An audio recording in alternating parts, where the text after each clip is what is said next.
Tu as sûrement dû entendre que les États-Unis sont en train de se rapprocher des Émirats Arabes Unis. Mais savais-tu que ce n'était pas forcément une bonne chose pour les États-Unis? À coup de cadeaux empoisonnés valant plus de 400 millions de dollars, ce rapprochement est en fait à double tranchant pour le pays de Donald Trump. Mais aujourd'hui, c'est pas tout. Il y a tellement de sujets qu'on doit couvrir. La violente tentative de kidnapping sur la fille d'un entrepreneur crypto, les chiffres de l'inflation, le discours de Jérôme Powell ce soir. Allez, reste bien accroché, je te raconte tout dans cette vidéo. Salut, moi c'est Jay. Nous sommes le jeudi 15 mai 2025 et aujourd'hui on va analyser le Bitcoin, l'Ethereum et décoder ensemble les actualités crypto. Alors que t'es prêt? On va commencer.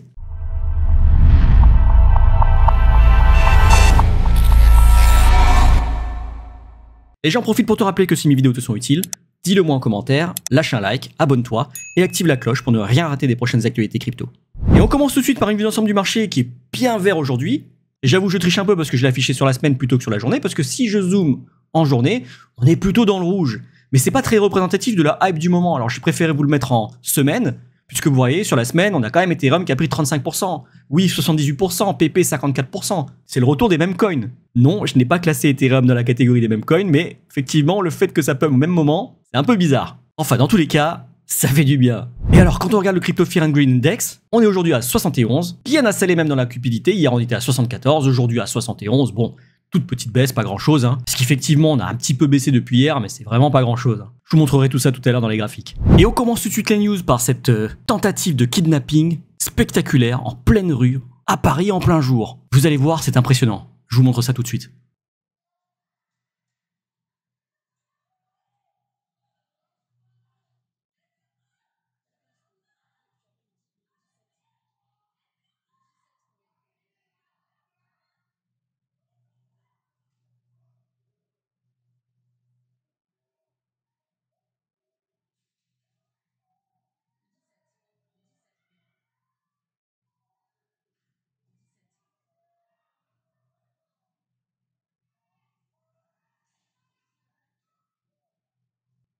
Alors vous voyez, c'est super violent. On a 3 mecs cagoulés qui sont venus essayer de kidnapper la fille d'un entrepreneur crypto, hein. On sait que c'est le fondateur d'une grosse plateforme crypto en France. Alors évidemment, on connaît pas son nom parce qu'on protège l'anonymat des victimes. Mais heureusement, comme vous avez pu le voir dans la vidéo, il y a des gens qui ont agi. Non seulement la victime avec son compagnon se sont bien défendus, ils se sont tenus entre eux pour être plus lourds à déplacer. Alors le compagnon a fini avec la tête en sang apparemment. On a même eu un riverain qui est sorti avec un extincteur pour les chasser. Mais heureusement qu'ils se sont bien défendus. Parce que sinon, qu'est-ce qui leur serait arrivé? Je vous rappelle qu'il y a 10 jours, il y avait le père d'un entrepreneur, enfin d'un influenceur crypto qui vit à Malte, qui s'était fait couper un doigt pour faire chanter son fils. Il y a 2 mois, c'était David Ballan, le cofondateur de Ledger, une des licornes françaises, qui s'était fait kidnapper, également couper un doigt, et la vidéo avait été envoyée à Éric Larchevêque, l'autre cofondateur de Ledger, pour le faire chanter. Dans quelle société vivons-nous? La France n'est même plus capable de protéger ses concitoyens. En plein jour, en pleine rue, en plein Paris, les gens se font kidnapper. Ah, il fait pas bon être dans la crypto en France, hein, je vous le dis. Hein. C'est pour ça qu'il y a beaucoup d'influenceurs ou de détenteurs de crypto-monnaies qui vont s'expatrier à l'étranger. Au moins là-bas, ils sont pas connus. Mais le problème, c'est que même quand vous êtes à l'étranger, vos proches, eux, s'ils s'expatrient pas aussi, eh ben ils sont en danger. Ah, il faut vraiment que la France fasse quelque chose. Et alors, news suivante, on a les chiffres de l'inflation qui sont tombés. Elle est plus basse qu'attendue, on est à 2,3% contre les 2,4% attendus. Et figurez-vous que ça n'a pas du tout fait bouger les marchés. Je vous montrerai ça tout à l'heure en analyse technique. Deuxième news, bon, Trump qui nous affirme qu'il est un super fan de la crypto. Écoutez, ça nous fait une belle jambe. Maintenant, il faut juste qu'il suive les promesses qu'il nous a annoncées, hein. C'est tout ce qu'on attend de lui. Ce qu'il peut déclarer, on s'en fiche. Ce qui compte, ce sont les actes. On continue encore un petit peu avec Trump, parce qu'on n'a jamais assez de Trump, qui nous dit que les États-Unis sont en tête devant la Chine concernant les crypto-monnaies. Alors, je sais pas exactement sur quel chiffre il se base, mais effectivement, si on prend que le Bitcoin, les États-Unis en détiennent à peu près 200 000 aujourd'hui, alors que la Chine en détient 150 000. S'ils parlent de ça, effectivement, ils ont un peu plus de Bitcoin que la Chine. Mais attention, la Chine est en train de les rattraper. Alors, on a un petit mème juste en dessous qui nous dit, enfin, qui fait dire à Trump que, attention, c'est moi qui tiens les cartes. Et le président chinois qui dit, bah ouais, mais les cartes, elles sont made in China. Et il a pas tort. Alors, une news suivante qui est encore plutôt bullish. On a 100 000 bitcoins qui sont sortis des exchanges pendant les 3 dernières semaines. Qu'est-ce que ça veut dire? Ça veut dire que ce sont des bitcoins qui ne seront pas destinés à être vendus. Ce sont des gens qui ont acheté du bitcoin, qui les ont sortis des exchanges dans le but de les conserver. Et donc forcément, ça participe à la raréfaction du Bitcoin. Moins il y en a en circulation, moins il y en a en vente. Et moins il y en a en vente, plus le prix monte. Alors news suivante, qui est pas trop bullish, qui est pas trop bearish non plus, on va dire que c'est assez mitigé. C'est un graphique qui nous montre en fait le transfert des propriétés des Bitcoins. Là, depuis le 1er janvier 2025, on voit que les sociétés en ont acheté plus de 157 000. Grosse part a été achetée par Strategy B, de Michael Saylor. Les fonds et les ETF, 49 000, 21 000 dans autres et 19 000 par les gouvernements. Et à l'inverse, les individus, donc les particuliers, en ont vendu 247 000.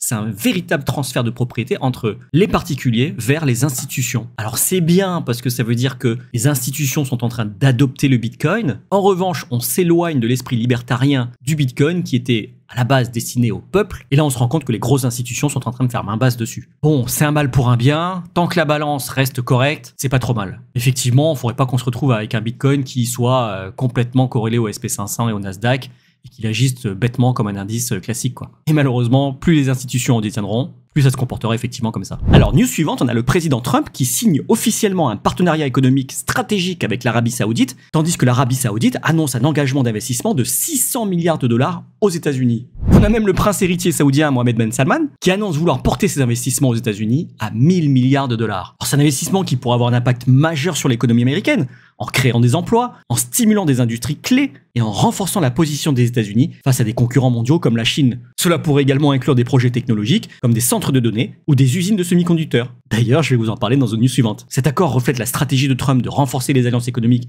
avec des partenaires clés comme l'Arabie Saoudite. Il s'aligne avec sa politique étrangère axée sur des accords bilatéraux et des investissements directs pour stimuler l'économie américaine. Géopolitiquement parlant, pour l'Arabie Saoudite, cet investissement s'inscrit dans le cadre de sa vision 2030 qui vise à diversifier son économie et à accroître son influence mondiale. Pour les États-Unis, cela consolide une alliance stratégique dans une région clé. Et alors, vous avez sûrement dû le voir passer, et puis d'ailleurs, je l'ai mis en miniature, l'Arabie Saoudite qui a fait une proposition d'offrir un Boeing 747 d'une valeur de 400 millions de dollars pour que le président des États-Unis puisse utiliser en tant que nouvelle Air Force One. Effectivement, le précédent se faisait un petit peu vieux. Là, en l'occurrence, c'est pas l'Arabie Saoudite qui détient ou qui va fabriquer ce nouvel Air Force One, mais il propose de le financer à hauteur de 400 millions de dollars. Alors forcément, ça a créé polémique. Mais Donald Trump a répondu. Et oui, forcément, tout le monde criait au délit d'initié. Mais voilà la réponse du président. Le Boeing 747 est donné à l'unité des armées de l'air, département de la défense des États-Unis, pas à moi. C'est un cadeau d'une nation, le Qatar, que nous avons défendu avec succès pendant de nombreuses années. Il sera utilisé par notre gouvernement comme Air Force One temporaire, jusqu'à ce que les nouveaux Boeing,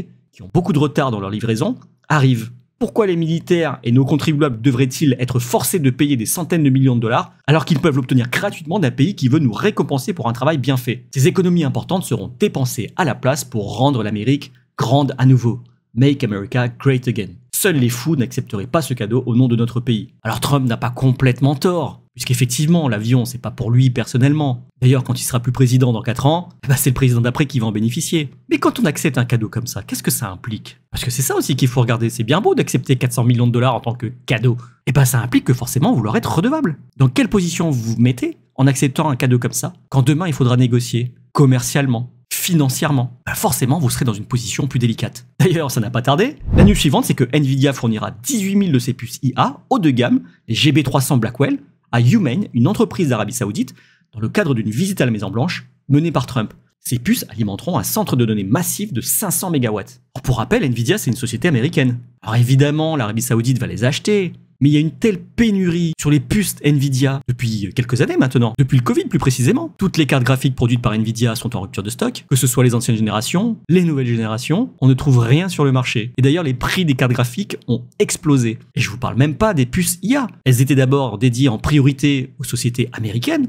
comme OpenAI. Et là, Nvidia va sortir de son chapeau 18 000 puces destiné à l'Arabie Saoudite. Coïncidence? Je ne pense pas. Forcément, quand on accepte des cadeaux aussi importants de la part d'un pays, il faut s'attendre à devoir rendre la monnaie de la pièce. Et ça me fait un petit peu penser à l'histoire Kadhafi d'ailleurs, pour ce qui nous concerne plus. Enfin, on n'est pas dans le cas d'une campagne présidentielle, mais ça y ressemble. Alors, dernière news, ça c'est super. On a Dubaï qui va s'offrir les services de Crypto.com, la célèbre plateforme d'exchange crypto, pour permettre à leurs citoyens de payer tous leurs frais gouvernementaux en crypto, notamment leurs amendes, leurs impôts, mais tout ce qui va concerner en fait l'administration. C'est un pas gigantesque vers l'adoption des crypto-monnaies. Mais ça fait partie en fait d'un plan plus global de Dubaï de rendre sa ville moins dépendante du cash. C'est-à-dire qu'ils veulent en fait qu'à partir de 2026, le cash ne représente plus que 10% de leurs transactions. Et on termine les news avec les inflows et les outflows des ETF Bitcoin et Ethereum. Sur la journée d'hier, le 14 mai, nous avons 319 millions de dollars qui sont entrés sur les ETF Bitcoin, 63 millions de dollars qui sont entrés sur les ETF Ethereum, ce qui nous amène à la semaine à plus 233 millions de dollars sur les ETF Bitcoin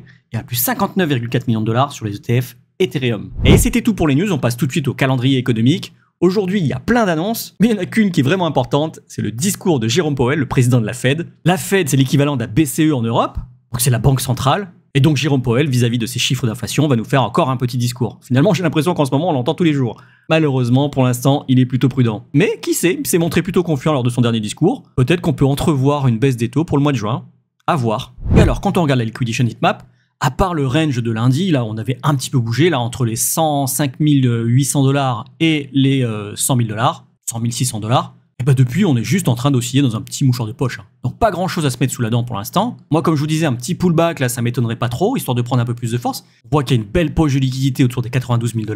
Mais on va voir tout ça un peu plus dans le détail en analyse technique. Et alors, juste avant l'analyse technique, je vous rappelle que si vous avez un peu de mal à me comprendre, que j'utilise des termes un peu trop techniques, ou un peu trop d'anglicisme, je vous ai créé un petit lexique de l'apprenti crypto trader. Il est entièrement gratuit. Pour le récupérer, rien de plus simple. Il vous suffit de cliquer sur le lien que j'aurai mis en commentaire épinglé. Vous arriverez directement sur cette page. Vous rentrez votre email ici, vous cliquez sur s'inscrire et vous recevrez directement dans votre boîte mail votre petit lexique de l'apprenti crypto trader. Et alors, quand on regarde le Bitcoin en daily, ça veut dire que chaque bougie représente une journée. On voit que comme je l'avais prévu, on est plutôt en train d'osciller avant de pouvoir repartir à la hausse. C'est pas exclu non plus qu'on prenne une petite correction, qu'on vienne chercher les liquidités qui sont juste là sur les 93, 92 000 $ pour avoir l'énergie de repartir à la hausse. Parce que je sais pas si vous voyez, mais on a fait une belle extension de 75 000 à 85 000 $.